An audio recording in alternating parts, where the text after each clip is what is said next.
when you follow Rangers day in and day out, you end up speaking with that familiar edge that every supporter knows well, a kind of voice that comes from years of living football the way folk around here breathe air.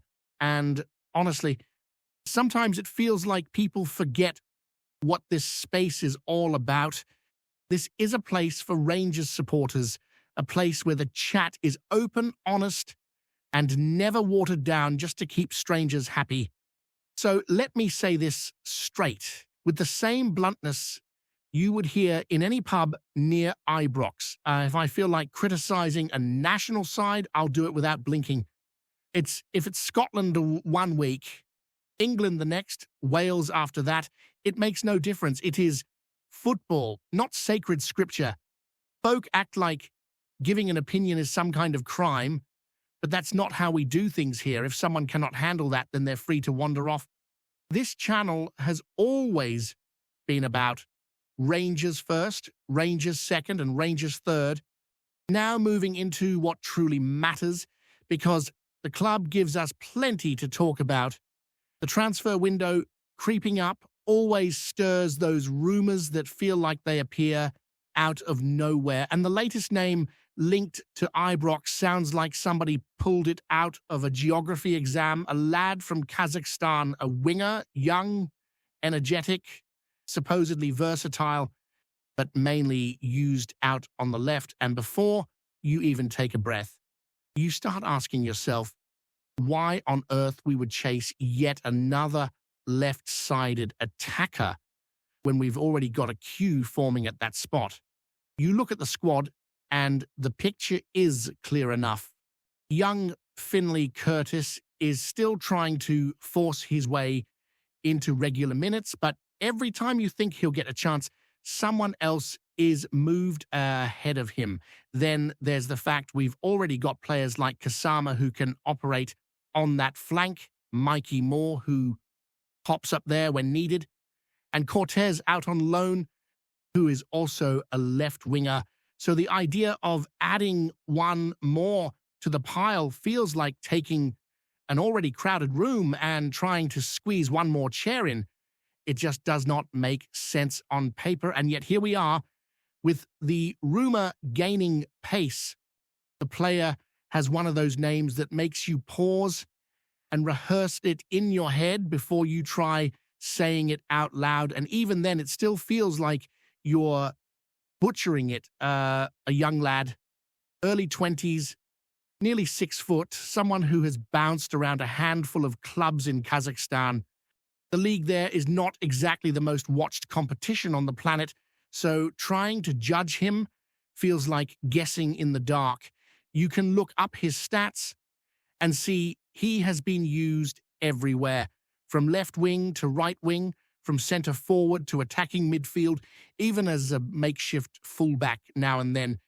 But his main role is very clearly out wide on the left, where he has piled up most of his appearances. His numbers there are respectable enough, with goals and assists that would catch the eye of scouts who enjoy hunting in lesser-known markets. This season, he has been contributing at a solid rate, scoring and assisting roughly once per match, which looks impressive on paper until you remember the level of the league he is doing it in. Nobody here sits up late watching Kazakhstan's top division, so it becomes hard to judge whether those numbers would translate to Scottish football or if they would disappear the moment he steps onto a pitch with a bit more pace and aggression. What does interest me is the fact that Rangers are actually looking further afield. For years, we seemed glued to the English lower divisions, almost like we had forgotten there was a world outside that bubble. So seeing the scouting stretch across borders again is at least a positive sign. But even with that said, the basic question remains the same. Do we actually need another left winger? The answer feels like a strong no. The squad has gaps, but they are not on that flank. What we need is someone on the right. someone who can offer genuine width on that side, someone who brings balance rather than crowding what is already stacked. We also need reinforcements in central defense, especially now with the injuries piling up, and we still lack that striker who can take pressure off the current options. So adding another left-sided player feels like taking resources and pointing them in the wrong direction. And speaking of central defense, that part of the story is becoming a bigger concern heading into the weekend, with Souter struggling after picking up a knock on international duty and Cornelius also carrying an issue from his time with Canada.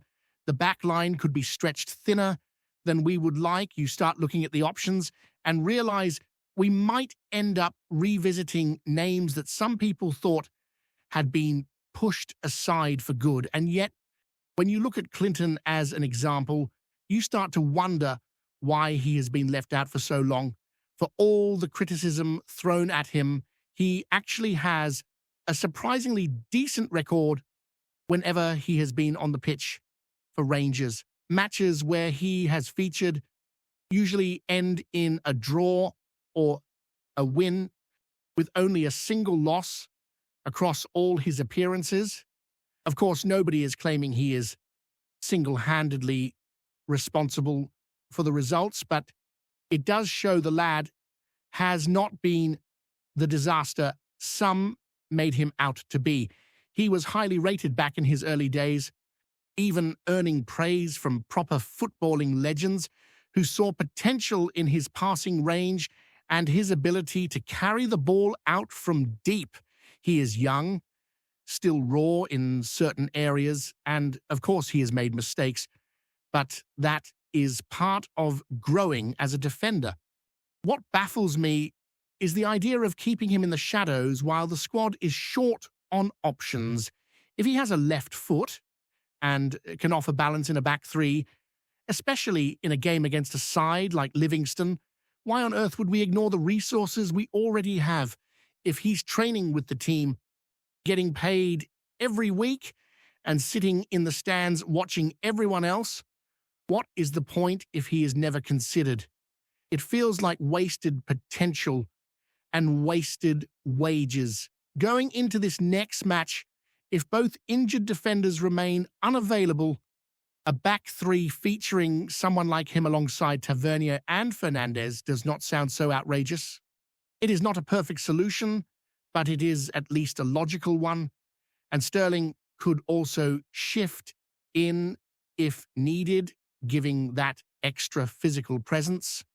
The manager seems committed to keeping the three at the back system, and if that is the case, then we may as well use every viable option available. And when you look at the bigger picture, you realize the back line has been through far too many shakeups this season already. Every time it seems like the defense is starting to form a rhythm, someone ends up limping off or missing training, and suddenly the balance collapses again. It becomes harder for any system to settle when the moving pieces keep shifting, and that is why the idea of revisiting overlooked players feels less like a gamble and more like common sense.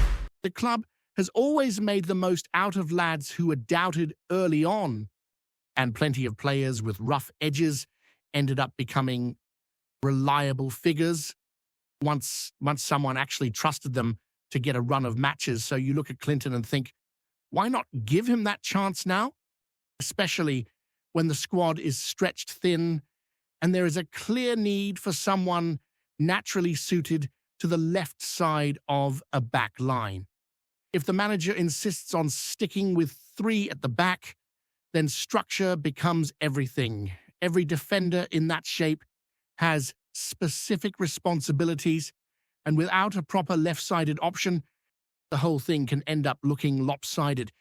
You see it when someone plays out of position, the timing feels off, the body shape looks awkward, the passing angles disappear, and simple transitions become slow and predictable. A left-footed defender, even one still developing, opens up the pitch in ways that help the wing-backs push higher and allow the midfield to settle. That is why the situation becomes frustrating. It feels like the answer is right there, already in the building, yet pushed aside without a fair explanation. And of course, injuries were always going to catch up eventually. When Cornelius pulls up after international duty and Suter returns with another problem, you feel the collective sigh across the support. It is not the first time a player has gone away fit and come back half broken. And every time it happens, you get that mix of irritation and resignation because, missing defenders means makeshift solutions, and makeshift solutions are rarely ideal. The worry now is less about who starts and more about who is actually physically able to complete 90 minutes without hobbling off. People will argue about moving Tavernier into the back line, and depending on the circumstances, that idea has its moments. But shifting him deeper takes away part of what makes him so dangerous. When he plays further forward, he offers those runs that break defensive lines and create opportunities out of nothing. If you drop him into the back three, he still contributes, but the team loses some of that natural width and attacking drive. On the other hand, using him there temporarily in a defensive crisis might be unavoidable. It becomes a question of choosing the least disruptive adjustment rather than the perfect one. This is where the recruitment discussion ties back in, because no matter how you look at it, the squad feels uneven. Too many players crowding the same positions while other areas are left thin is never a recipe for stability. The talk about needing a striker has been going on for months, and with good reason. You can have all the possession in the world, but if you have nobody consistently putting the ball in the net, you end up dropping points in matches where you should be out of sight. Every Rangers supporter has watched those games where the team dominates for 60 minutes, creates chance after chance, fails to take them, and then suddenly the opponent sneaks a goal, and the whole mood collapses. That pattern repeats far too often when the squad lacks a reliable finisher. The right-wing situation is another area that cannot be ignored. The imbalance becomes obvious when the left side is stacked with options, while the opposite flank feels like a patchwork of temporary solutions. To challenge properly, especially in a league where small margins matter, you need symmetry in attack. You need pace, crossing, direct running, and someone who can track back when the play turns. That combination is what opens teams up and stops opponents from doubling up on the more predictable side. Without it, the attack becomes easier to read, easier to stop, and easier to frustrate. And yet, while all these discussions go on, rumors keep swirling around players from leagues that most supporters barely know exist. This Kazakh lad might be talented, might have raw ability, might even surprise people if he's signed, but it remains hard to wrap your head around the reasoning behind prioritizing him when the squad's needs lie clearly elsewhere. There is a difference between clever scouting and collecting players for the sake of filling numbers. The club cannot afford to invest time and wages into someone who ends up being the fourth or fifth choice in a position that already has depth. It feels like focusing on the wrong puzzle piece while the edges of the picture are still unfinished. But at the same time, you get the sense the club is trying to cast a wider net. And maybe, in a long-term sense, that is what Rangers need. You cannot rely solely on familiar markets forever, not when football has become so global and competitive. There are players out there in leagues most supporters never think about who could make an impact if given the chance. So while the timing and position feel questionable, the shift in scouting mentality itself might be a sign of progression. The key is directing that new approach toward the positions that genuinely matter. With the weekend nearing and the squad looking fragile, supporters start speculating on potential lineups. The back three could end up looking completely different from anything we imagined a month ago. Names, once considered fringe options, suddenly become essential. There is always that sense of uncertainty when players return from international breaks because you never quite know who will come back fit or who will be carrying a knock that disrupts the entire plan. And Livingston, despite the jokes that folk like to make, can cause trouble if you take them lightly. They thrive on chaos, physicality, and making matches ugly. So going in with a defense held together by tape and improvisation brings a bit more tension than usual. Still, every club faces periods like this. What matters is how the team responds, how the manager adapts, and how players step up when asked. Sometimes these injury crises end up creating unexpected heroes, lads who grab an opportunity they were never supposed to get, and maybe that is what will happen now. Maybe the players who have been counted out will prove a point. Maybe the reshuffled backline will hold firm and remind everyone that depth is not just about having names on a list, but about players ready to fight when the moment demands it. You always get mixed opinions across the support, and that is part of what makes following this club so intense. Some supporters will call for experience, others will push for youth, and plenty will debate the same names over and over until the final whistle blows. But underneath all the noise, one thing remains constant.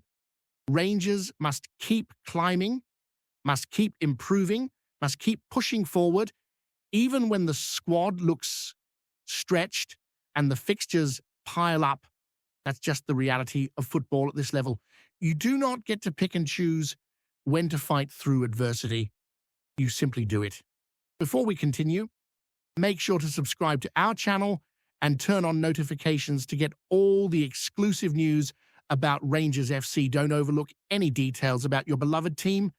It's crucial for Rangers FC fans. Whispers are swirling through the corridors of European football after talk emerged of an alleged internal UEFA memo said to mention Rangers in the context of a broader look at the climate around refereeing in Scotland. Nothing has been confirmed, and those close to the situation keep stressing that no accusation has been leveled at the club. Still, the rumor has taken on a life of its own, drifting from cafe corners near Ibrox to late-night radio chatter across the Central Belt.